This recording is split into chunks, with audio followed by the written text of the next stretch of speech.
इस वक्त की अहम खबर का रुख करते हैं। असम में एनआरसी का मामला, एनआरसी नाफिज होने के बाद पहली बार समाअत हुई है। प्रतीक हजेला का सुप्रीम कोर्ट ने डेपुटेशन पर मध्य प्रदेश ट्रांसफर किया है। एनआरसी कोऑर्डिनेटर प्रतीक हजेला का ट्रांसफर किया गया है। सुप्रीम कोर्ट 26 नवंबर को इस पूरे मामले की अगली समाअत करेगा। तो असम में जब से एनआरसी नाफिज हुई है तब से पहली बार आज सुप्रीम कोर्ट में समाअत हुई है। प्रतीक हजेला का सुप्रीम कोर्ट ने डेपुटेशन पर मध्य प्रदेश ट्रांसफर किया है।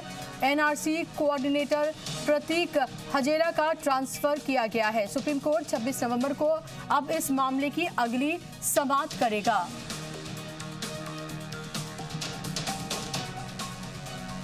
और इस पर ज्यादा जानकारी के साथ मेरे नुमाइंदे सुमित कुमार जुड़ गए फोन लाइन पर। सुमित, अपडेट दीजिए। देखिए, सुप्रीम कोर्ट ने असम एनआरसी कोऑर्डिनेटर प्रतीक हजेला का ट्रांसफर मध्य प्रदेश करने का आदेश दिया है। सरकार से 7 दिन में इसका नोटिफिकेशन जारी करने को कहा गया है। कोर्ट ने इसके पीछे कोई वजह नहीं बताई, लेकिन माना यह जा रहा है कि हजेला की सुरक्षा जो है उसकी वजह से जो है उनका ट्रांसफर जो है सुप्रीम कोर्ट ने किया है। तो एक बड़ा डेवलपमेंट है, क्योंकि प्रतीक हजेला जो है वो तमाम जो जिस तरह से एनआरसी की जो प्रक्रिया हुई थी उसमें उन्होंने एज ए कोऑर्डिनेटर के तौर पर भाग लिया था, और ये वजह बताई जा रही है कि उन्हें जान का खतरा था। लिहाजा यह मसला जो है सुप्रीम कोर्ट ने संज्ञान में लेते हुए उनका ट्रांसफर किया है। तो एक बड़ा डेवलपमेंट है एनआरसी केस में कि कोऑर्डिनेटर जो प्रतीक हजेला थे उनका जब ट्रांसफर जो है असम से मध्य प्रदेश करने का आदेश दिया है, वो भी 7 दिनों के अंदर केंद्र सरकार को कहा गया है कि इसका नोटिफिकेशन वो जारी करें। जाहिर सी बात है। तो सुमित, लेकिन जब से एनआरसी लागू हुआ है आसाम में, तब से पहली समाअत थी, अब 26 नवंबर तक के लिए टल गई है। और क्या कुछ इस पूरी समाअत में खास रहा? क्या उम्मीद वो लोग लगाएं जिनका नाम लिस्ट में नहीं है? देखिए, इस पूरे मसले को लेकर सुप्रीम कोर्ट ने इसी पॉइंट पर जो है अपना आज आदेश दिया है। मसला जो है वो सुप्रीम कोर्ट के पास ये था कि प्रतीक हजेला का जो है वो ट्रांसफर किया जाए। तो इसी मसले पर फिलहाल सुप्रीम कोर्ट ने आदेश दिया है। बाकी जो मसला है उस पर अगली सुनवाई में कोर्ट विचार करेगा। लेकिन सबसे बड़ा डेवलपमेंट ये है कि एनआरसी में जो कोऑर्डिनेटर की जो भूमिका प्रतीक हजेला ने निभाई थी, कहीं ना कहीं उन्हें जान का खतरा था। इस लिहाज से सुप्रीम कोर्ट ने तुरंत उनका ट्रांसफर असम से मध्य प्रदेश करने का आदेश दिया है, वो भी 7 दिनों के भीतर। अब अगली सुनवाई में देखना बेहद अहम होगा कि कोर्ट इस पूरे मसले को लेकर क्या विचार करता है। लेकिन जिस तरह से यह मसला सुप्रीम कोर्ट के पास आया है, सुप्रीम कोर्ट इस पूरे मामले पर सख्त नजर आ रहा है, और अगली सुनवाई में देखना बेहद अहम होगा कि आगे कोर्ट क्या कुछ आदेश इस पूरे मसले को लेकर देता है। सुमित, बहुत शुक्रिया आपका इस तमाम जानकारी के लिए। तो हम आपको बता दें कि इस पूरे मामले में ये अहम फैसला लिया गया है, और जो कोऑर्डिनेटर थे एनआरसी के प्रतीक हजेला, उनका ट्रांसफर कर दिया गया है। सुप्रीम कोर्ट ने हालांकि ये नहीं बताया है कि क्या इसकी वजूहात इसके पीछे की रही हैं।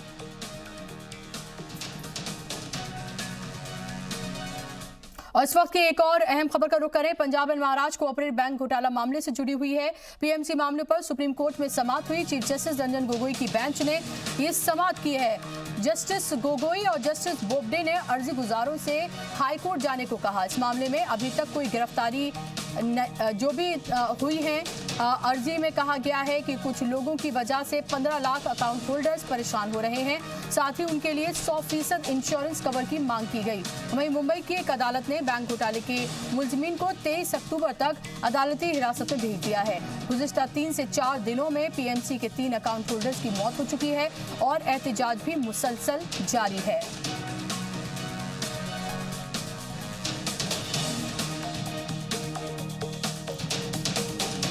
और इस पर ज्यादा जानकारी के साथ मेरे नुमाइंदे सुमित कुमार एक बार फिर से जुड़ गए हैं। सुमित, हाईकोर्ट जाने के लिए कहा गया है सुप्रीम कोर्ट की तरफ से, सुनवाई में क्या कुछ रहा अभी तक? देखिए, एक बड़ा डेवलपमेंट हुआ है। पीएमसी बैंक जो घोटाला पूरा मामला था उसमें कई याचिकाएं जो हैं वो सुप्रीम कोर्ट में दायर की गई थी, और जिस तरह से आरबीआई का जो निर्देश था कि जो पैसे की जो निकासी है वो सीमित कर दी गई थी, उस मसले पर सुप्रीम कोर्ट ने सुनवाई से इनकार कर दिया है।